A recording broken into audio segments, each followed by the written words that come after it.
তিন জায়গায় প্রয়োজনে মিথ্যা বলা যায়।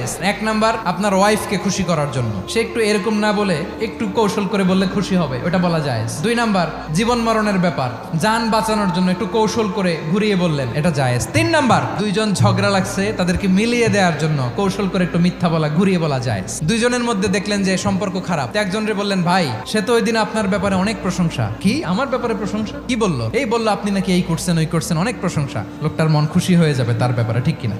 আবার তার সাথে যার ঝগড়া, ওরে যে বলুন, ভাই ওই দিন তো সে আপনার অনেক অ্যাপ্রিসিয়েশন করলো, অনেক। সে তো অবাক, কি রে বলে কি? এই যে দুইজনের ব্যাপারে দুইজনের একটু ভালো ভালো কথা বলে দিচ্ছেন, একদিন দেখবেন রাস্তা দিয়ে হাঁটার সময় একে অপরকে সালাম দিয়ে ফেলছে, সালাম দিয়ে বুকে জড়ায় ধরছে, আছে না নাই? আবার মিলমিশ হয়ে গেছে। কিন্তু আমাদের স্বভাব হইলো, দুই প্রতিবেশী যদি একসাথে বসে একসাথে হাঁটে, দূর থেকে দেখলে আমাদের জলে, আছে না নাই? ঘটনা কি? এই দুইটার মধ্যে এত মিল কে? এই দুইটার মধ্যে গিরিঙ্গি লাগানো যায় কিভাবে? আল্লাহর কাছে তওবা করেন, এই মানসিকতার যেন আমরা না হয়, আমরা মিলিয়ে দিব।